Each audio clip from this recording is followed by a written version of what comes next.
That's it. Yeah, that's fine. Welcome to the GCN show. This week we are tackling terrible advice to cyclists that just won't go away. Yeah, and despite this clearly being the Halloween special edition, we've actually got a whole load of good news stories in cycling shorts. Some good news in tech with the Zwift course extension, and some grade A hacks as well. We've completely blown the budget this week, haven't we? Oh, we have, mate. Yeah, check it out.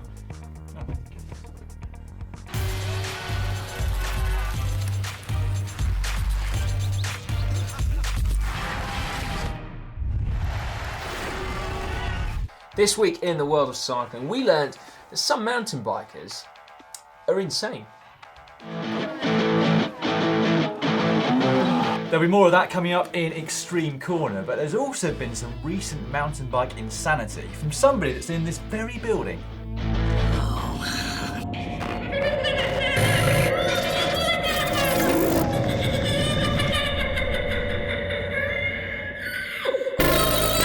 We also learnt last week that you are not terribly worried about robot cars either, which is cool because, as we said at the time, they are inevitably part of the future. But I will leave the last words on this subject to David Emery, who left this comment under last week's show.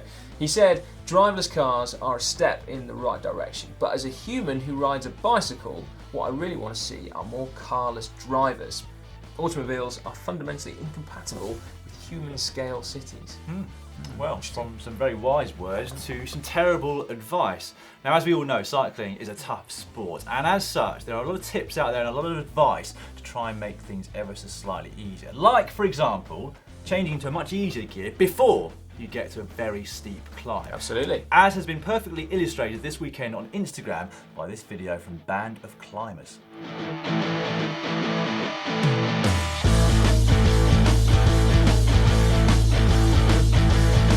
We have all been there, haven't we? Now, as we said, not all advice is good advice.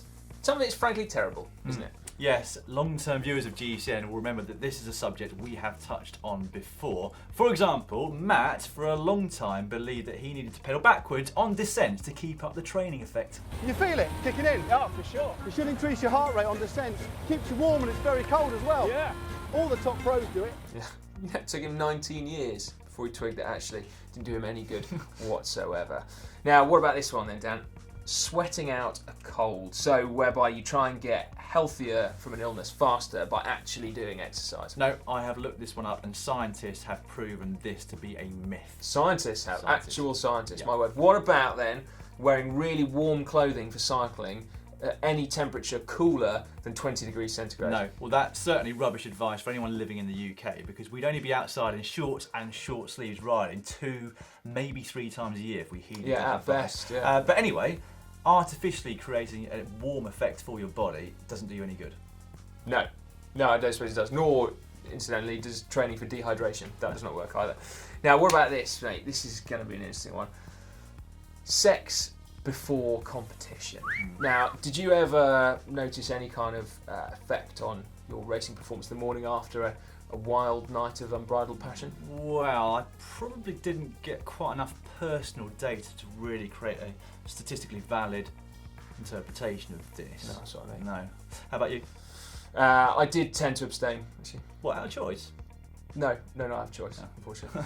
But I did actually find some research, again online, done by real scientists back in the year 2000 in Switzerland, and they said there is actually no detriment to your performance by having sex the night before.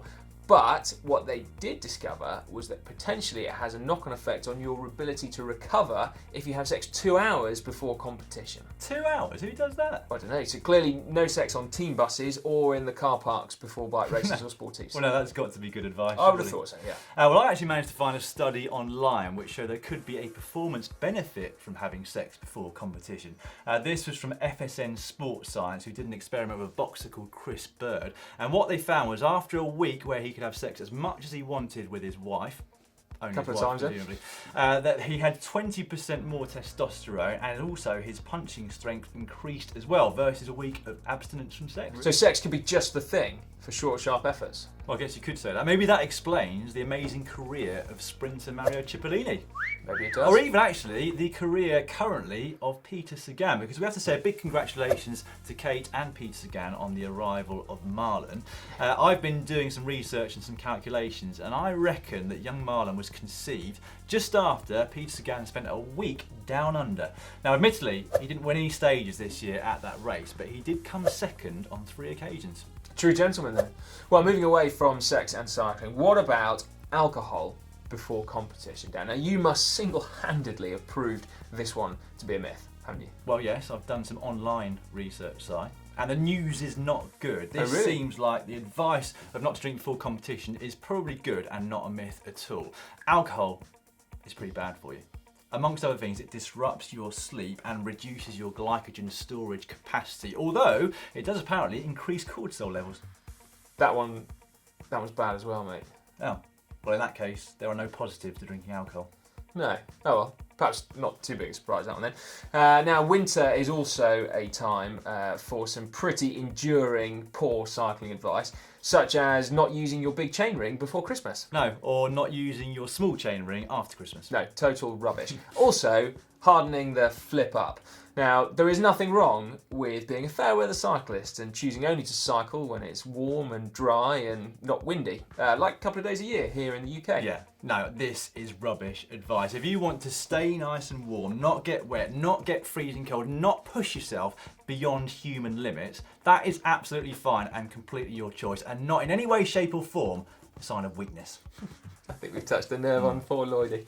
It's all right, mate. I don't think you're weak. Yeah. Well, as ever, we would dearly love to get your opinions on cycling advice. What we want to hear from you in the comment section just down below is the best and the worst piece of cycling advice that you have ever received. Yeah, we can read a few of them out next week. Share the knowledge. Do make sure you leave them in the comment section down below. You're not always weak, mate. Just sometimes. I am most of the time. You're being kind now. It's now time for Cycling Shorts.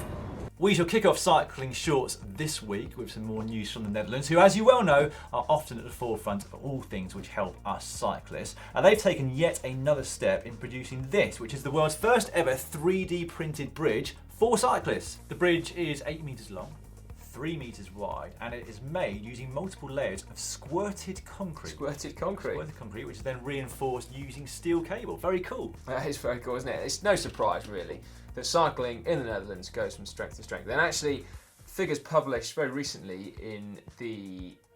I still can't remember it. No. I translated it Tenth by time I Google. try. Yeah, sorry. The Knowledge Institute for Mobility Policy, I couldn't pronounce it in Flemish, so there we go, actually showed that cyclists now account for 51% of all short journeys undertaken in Utrecht and still 48% of journeys in Amsterdam, which is just bonkers. Yeah, isn't amazing. it? If only all cities could be the same as those in the Netherlands.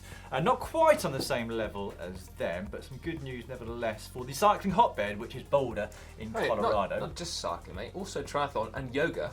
That is very true. The cycling, yoga and triathlon hotbed, that is Boulder in Colorado, have got some brand new signs to make drivers more aware of cyclists. So firstly, a reminder to leave a good gap of at least 3 feet when overtaking, and unlike last week's semi-autonomous car, the BMW, that you are indeed allowed to cross the central lines in order to safely overtake. Yeah, small steps, but positive steps nonetheless, and if the cycling community get behind it, then who knows, they might have their own P-ban going on very soon. That's right. Now, whilst we're surfing these positive vibes, Dan, one more from the UK actually.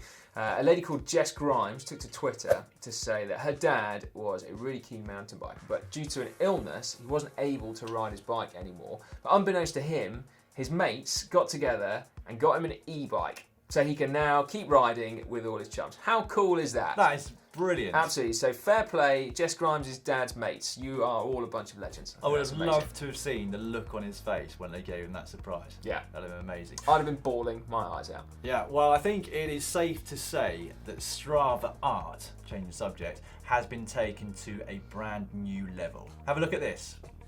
This very detailed face, complete with moustache, very frizzy hair and glasses. Big nose too.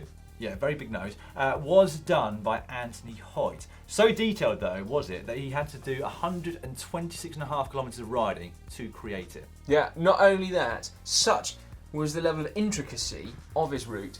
It actually took him 9 hours to complete. Whoa. So unfortunately, no King of the Mountains that day for Hoyt. Possibly not even a personal record either.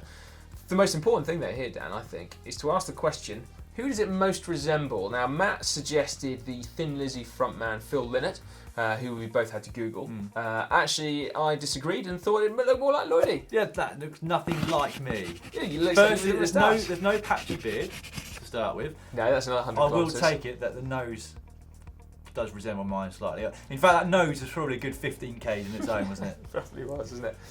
Right, now, it's been a while since we last did this, Dan, but it's back. For 1 week only, it's Tenuous Cycling Celebrity of the Week! I thought you were going to do this because I saw exactly the same thing. This is Kim Kardashian bringing cycling shorts back into fashion. I wasn't going to mention In Kim the Evening Kardashian. Standard? No, not that one. Oh. This was about Orlando Bloom. Oh, right. See, he's been spotted on the streets of Prague riding around on a bike. Now, that's not particularly newsworthy, you might think. I don't think it's particularly newsworthy. He was carrying his pet dog in a man bag on the front, actually. It was the fact that his bike was a custom Fesca with Campagnolo super record. How cool is that? Yeah, and not to clean. mention the fact that his latest Instagram post was him getting a bike fit. A video of that. He's one of us, Dan. I'm glad you brought Tenuous Cycling Celebrity link up against that. Yeah, it's been a while. Wasn't Kim Kardashian. Right, we should finish cycling shorts this week with something which Sai and Matt saw over in Taiwan. They were there for the KOM Challenge, but whilst there, they bumped into David Millar, who's been working very hard on completing his film. It's shortly to be released, and we got a sneak peek. It looks fantastic. And we spoke to Dave as well, actually. There you go. David, you've kept us waiting a little bit for time trial, but the anticipation is there. What can we expect when we see it? Expect the unexpected, I think. I think we've become so accustomed to sort of cycling films which are essentially quite low budget affairs and quite cliche in the fact they're talking heads and very almost TV documentary style. And we wanted to make a cinema film about road racing and using me as a vehicle. So we've made something that is very much a cinema documentary, which has a completely different style, great cinematography, sound design, kind of a bit of a narrative through it, no talking heads. So it's actually a proper film, hence why it's taken so long, because that's when you go in to do that, that's a much bigger undertaking than doing a TV documentary style. So have you nailed it? Am I going to watch this film and be like, yep, that's it, that's road racing? Yeah, I hope so. I mean, I've showed it to lots of my professional cycling friends, and they said it's the first time they've ever feel like they've watched something that's like, that's what it feels like. So that's been, and they're the only people I've tested it on, are professional cyclists. And every single one of them has been like, wow, that's exactly what it's like. So I think we've done it. David, it's hard to focus on getting to the front. Sitting at the back of the group is not the place you want to be. Not very good, Charles. Do what you can.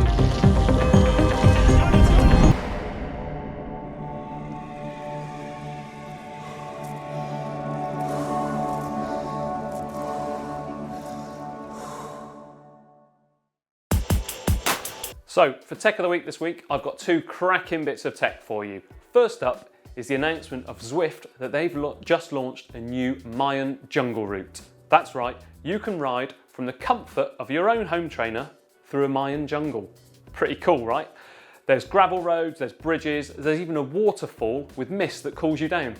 Well, it might not cool you down, but in your mind it might. Importantly as well, you don't need to wear a Tarzan suit. That's right, Tarzan costume is not required for this. Level 10 user is though, okay? Now most road cyclists are not blessed with a huge upper body, or arms to be precise. However, the Cardigo bike is here.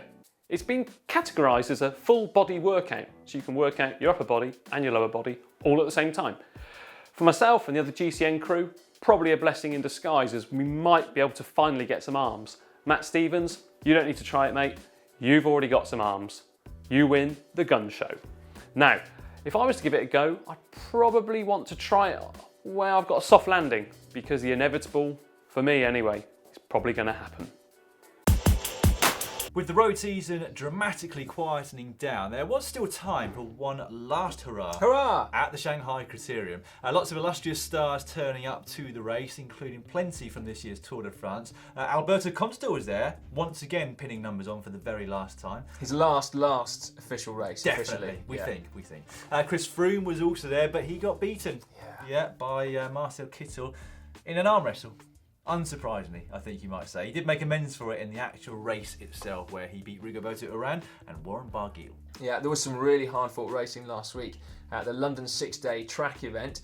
The British pairing of Mark Cavendish and Pete Kenyak got beaten eventually by the very impressive Australian duo of Cameron Meyer and Callum Scottson.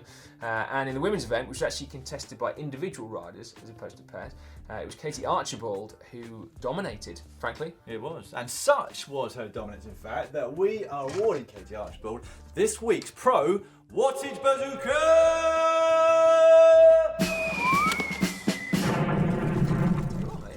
Impressive effort there. We also have another track rider to award a Wattage Bazooka to this week. Atiba Kildan, as you can see here on a watt bike, smashes out for 500 metres an average of nearly 1,200 watts, maxing out at 1,800 watts. So that is a true Wattage Bazooka, if ever there was one. Yeah. Congratulations to you. That looked like a lot of power going through the pedals, didn't it? Yeah. Going back to London 6 days, though, Si, I love this clip from Mark Cavendish. Here he is riding behind a Derny at 70 km/h and managing to clip in, completely eclipsing all the skills of Matt Stevens. Yeah. Now, if you need reminding, he is of course on a fixed gear track bike there, so he can't stop pedalling. Although I suppose the question perhaps we should ask Dan actually is what was he doing unclipping at 70 kilometres an hour behind the bike? Matt would never do that. No, once he's in, Matt. There's no getting him out of those pedals. No, there really isn't, is there? In first time! Two big events at the weekend, both won by Maud Captines for the women's and Mathieu van der Poel for the men's. Yes, and thank you to everyone who's helped us out with the pronunciation of Captains. That's as good as it's going to get, though. Yeah, which isn't to say very good, no. But at least we are trying. Or at least that's what we tell ourselves. She got quite a bad injury, actually, at the Grand Prix Brabant on Saturday, supposedly from her very own front disc brake rotor, but it didn't seem to affect her at all the following day. No. You know what, before everyone shouts about how disc brakes are dangerous, I actually have a scar, a really bad scar on one knee from a cantilever brake that I sustained in a cyclocross race. It didn't even fall off, I just walloped it on the front one. And yeah, I've got a scar. And actually, I almost once lost a testicle to a V-brake, but that is another story entirely. Can we move on? Yeah. Right. Although the road season has quieted down, as we said, many riders are already turning their attention to next season. So Marcel Seberg actually tweeted this: "Look, already putting in the hard work for Paris-Roubaix." Yeah, some real commitment right there, isn't there? Absolutely, and they do say, in fact, that you can never fully master the art of riding over cobbled roads until you understand how they're made. Truly. Rumour has it, actually, that Johan Museo used to spend 4 weeks every autumn laying sectors of pave by hand, just so he could truly become at one with the cobbles. I have never heard that in my life. No, it is just a rumour. Is it? Yeah. Anyway, we should finish racing news with some news from Mikel Landa, who appears to have already been making some waves in his new team at Movistar. He recently gave an interview to Mundo Esportivo where he said that he was slightly disappointed by the welcome that he received from a certain Nairo Quintana, and that actually he also likes the route of next year's Tour de France. He does indeed.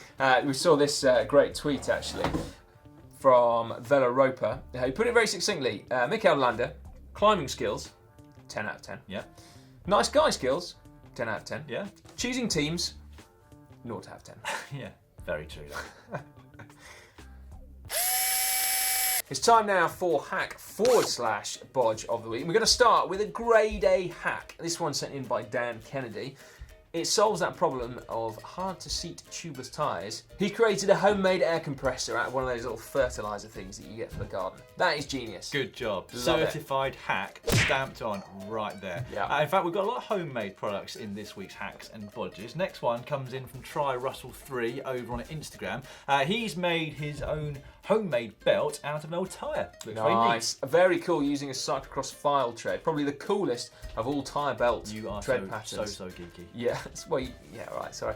This next one, I absolutely love. This is sent in by Lucia Adset. The first ever chain repair hack that I've ever seen. So if you happen to be caught out without a chain tool, she worked out that you could actually fix it, press the pin back in again, using your front derailleur clamp.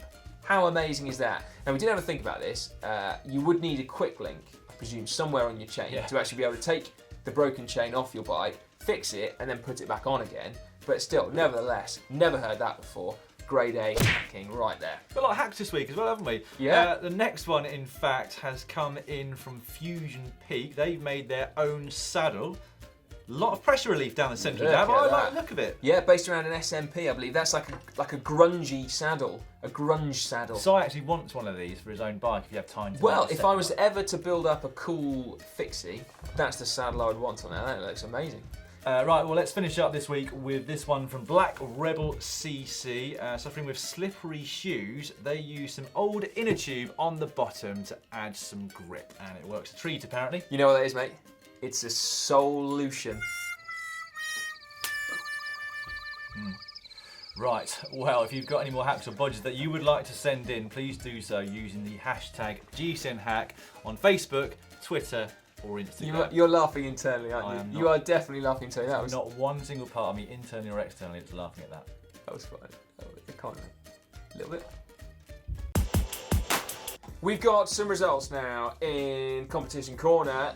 The results of the Science in Sport competition, where you could win a signed Sky jersey and a whole load of cool nutrition products, including new immune gels plus energy bars, Go Energy bars with caffeine as well. I think this one deserves a drum roll size, doesn't it? Go on, 3, mate. 2, 1.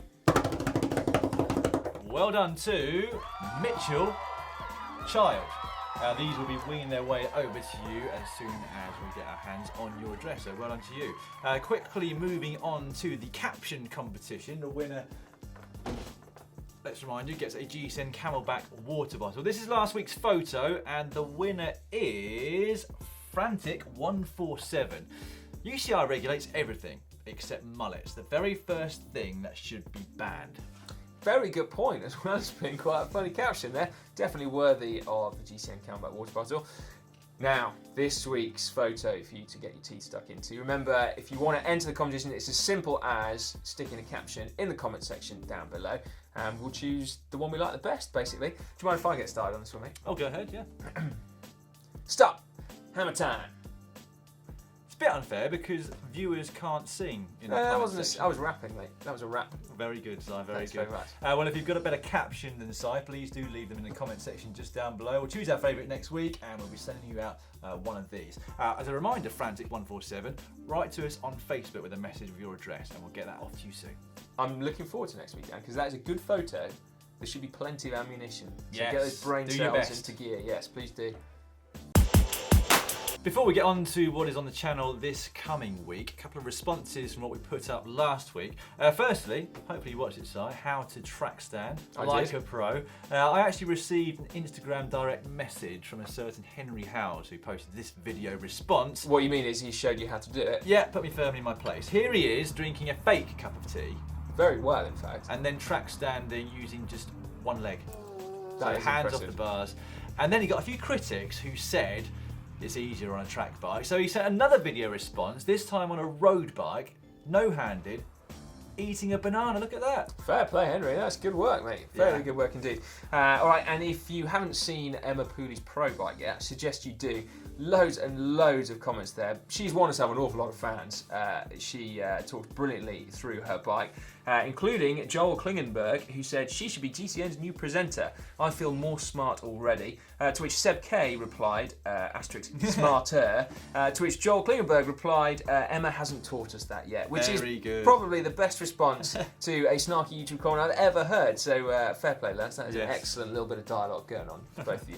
Right then, what is on the channel, Dan? What can we look Well, forward to? let me tell you, on Wednesday we're asking the question, do you need to use chamois cream? So make sure you watch that one. To cream or not to cream? That is the question. Also on Wednesday, Matt and Sai are doing a Zwift ride-along at 1 PM UK time, 2 PM Central European time. Work it out wherever else you are in the world. Please feel free to join him on Absolutely, Zwift if you have the time. On Thursday, Matt is giving his advice on long-distance travelling for cyclists, and then Friday, Sorry, we've got to say we've got a warning up for that one. For people with strong constitution, because Matt does wear compression socks and shorts. Oh my goodness. So we'll put a warning at the start of that video. Friday, as ever, is Ask GCN Anything. Yeah, Saturday's Pro Bike is, it's the most expensive bike I've ever had a look at. It's the Factor 001, which infamously cost £30,000. Whoa! Yeah, which is pretty cool. There's a whole load of wicked tech on there. Then on Sunday, I don't know whether you know, actually, Matt and I did the Taiwan KOM Challenge. And so there's a whole video devoted to that, which I can't wait for you to see because it was an adventure. I'm looking forward to that video coming out, so stop banging on about it. We can bang on about it for the rest of the winter, mate. And then we also have a really cool video, very cool video indeed, in fact, where we've got a real-time training session with Team Sky. So thanks to Wahoo for setting that one up. And then we're back in the maintenance set. We are doing some maintenance on Monday. Yeah, and then on Tuesday, we're back here. 252. Yes. Doesn't have a ring to it, does it? Not really. Well, it's symmetrical. It's almost time for the end of the show, but don't worry, we are going to hit you with Extreme Corner. We gave you a little bit of a sneak peek at the beginning of the show. It is, of course, Red Bull Rampage. Yes, bring it on.